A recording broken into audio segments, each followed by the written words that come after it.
Hi, it's Maria from Still Dreaming Homestead. So happy to be back with you this evening. We're going to continue reading in our book, On the Banks of Plum Creek by Laura Ingalls Wilder. So yesterday, Laura and Mary and Ma all decided that they would just wish for Christmas horses for Pa. Laura and Mary were a little sad about that because, they were hoping to get some candy and maybe a new dress. But they agreed to it, and after a while, Laura felt better about it. Now we're on chapter 13, A Merry Christmas. Next morning, snow was in the air. Hard bits of snow were leaping and whirling in the howling wind. Laura could not go out to play. In the stable, Spot and Peter Bright stood all day long, eating the hay and straw. In the dugout, Pa mended his boots while Ma read to him again the story called Millbank. Mary sewed and Laura played with Charlotte, her rag doll. She could let Carrie hold Charlotte, but Carrie was too little to play with paper dolls. She might tear one. That afternoon, when Carrie was asleep, Ma beckoned Mary and Laura, "Come here." Her face was shining with a secret. They put their heads close to hers, and she told them they could make a button string for Carrie's Christmas. They climbed onto their bed and turned their backs to Carrie and spread their laps wide, the dresses, so it would hold something. Ma brought them her button box. The box was almost full. Ma had saved buttons since she was smaller than Laura, and she had buttons her mother had saved when her mother was a little girl. There were blue buttons and red buttons, silver and gold buttons, curved in buttons with tiny raised castles and bridges and trees on them, and twinkling jet buttons, painted china buttons, striped buttons, buttons that looked like juicy blackberries, and even one tiny dog-headed button. Laura squealed when she saw it. Shh! Ma shushed her, but Carrie did not wake up. Ma gave them all those buttons to make a button string for Carrie. After that, Laura did not mind staying in the dugout. When she saw the outdoors, the wind was driving snowdrifts across the bare frozen land.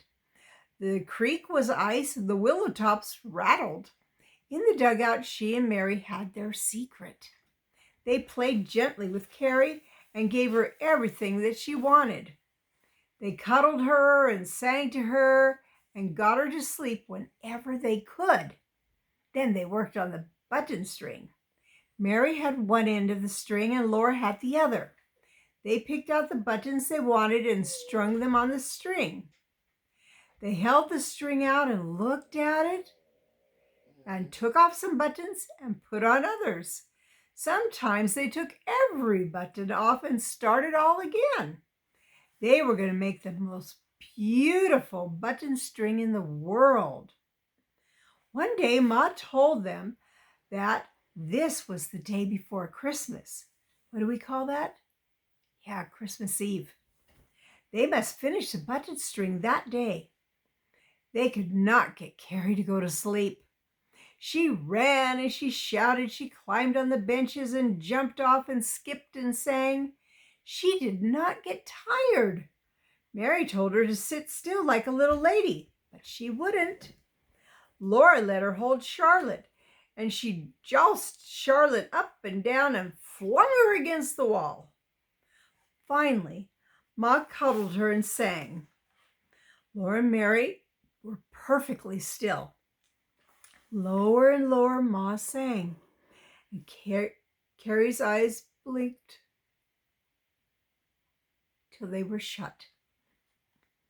When softly Ma stopped singing, Carrie's eyes popped open, and she shouted, "More, Ma!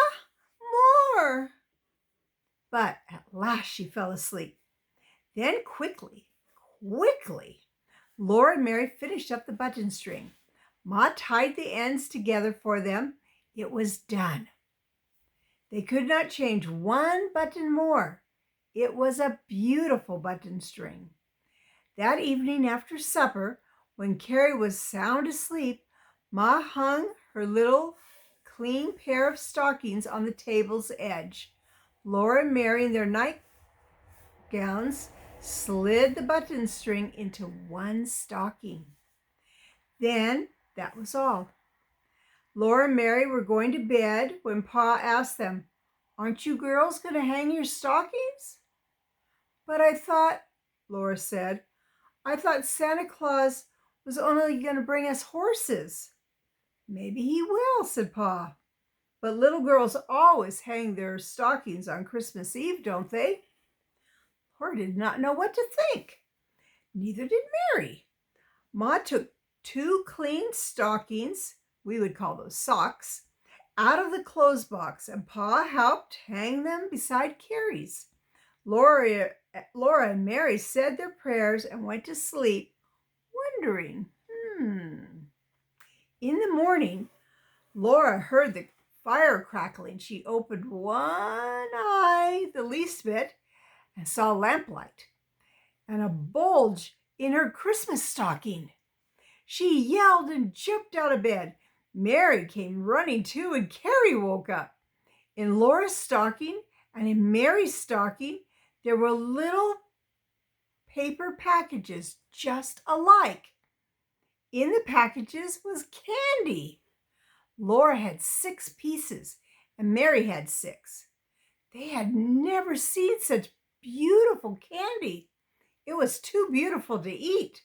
Some pieces were shaped like ribbons, bent in waves. Ooh. Some were short bits of round stick candy, and on their flat ends were colored flowers that went all the way through. Some were perfectly round and striped. In one of Carrie's stockings were 4 pieces of that beautiful candy. In the other was the button string. Carrie's eyes and her mouth were perfectly round when she saw it.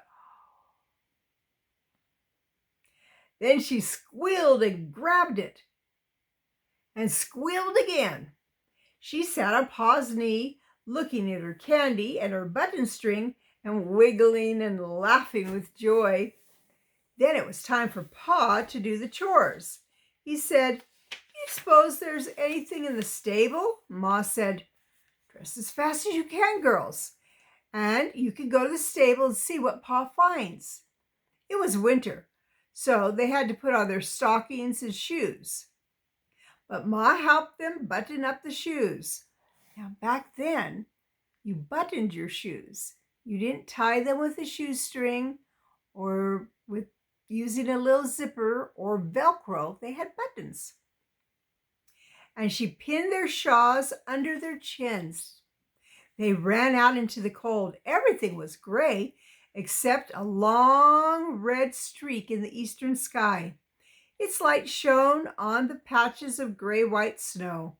Snow was caught in the dead grass of the walls and roof of the stable, and it was red. Pa stood waiting at the stable door. He laughed when he saw Laura and Mary, and he stepped outside to let them go in. There, standing in Pete and Bright's places, were 2 horses. They were larger than Pet and Patty, and they were soft red-brown color, shining like silk. Their manes and their tails were black. Their eyes were bright and gentle. They put their velvety noses down to Laura and nibbled softly at her hand and breathed warm on it. "Well, Flutterbudget," said Pa, "and Mary, how do you girls like your Christmas?" "Very much," said Mary, but Laura could only say, "Oh, Pa." Pa's eyes shone deep and he asked them, Who wants to ride the Christmas horses to get water? I'll show you what they looked like. Isn't that something? See how their shawls were tied over to keep them warm? Oh, those are pretty horses. Laura could hardly wait while he lifted Mary up and showed her how to hold on to the mane. That's the long hair down the neck of him, and told her not to be afraid. Then Pa's strong hand swung Laura up. She sat on the horse's big, gentle back and felt its aliveness carrying her. All outdoors was glittering now, with sunshine on the snow and frost. Pa went ahead, leading the horses and carried his axe to break the ice in the creek so they could drink. The horses lifted their heads, took deep breaths, and whooshed the cold out of their noses. Their velvety ears pricked forward, and then back and forward. Laura held to her horse's mane and clapped her shoes together. Pa laughed. Pa and the horses and Mary and Laura were all so happy and gay that cold, cold Christmas morning. So they not only got beautiful horses instead of the big oxen, they each got 6 pieces of candy. Do you like candy? So do I. Well, it's Maria from Still Dreaming Homestead. If you haven't subscribed yet, please do. And what would help me the very most is if you would share on your social media like Facebook or, Twitter, any of those type of things, that I'm reading these stories so that other people can subscribe and get to hear them too. If you haven't got to hear these from the very beginning, you could go to the playlist of Stories for the Young at Heart, and you can find the Little House books by Laura Ingles Wilder from the very beginning. Well, I hope you enjoyed it. I want to pray blessings on you and on yours, in your house and out of your house, in the day and the night, and whatever you do, keep dreaming. Good night.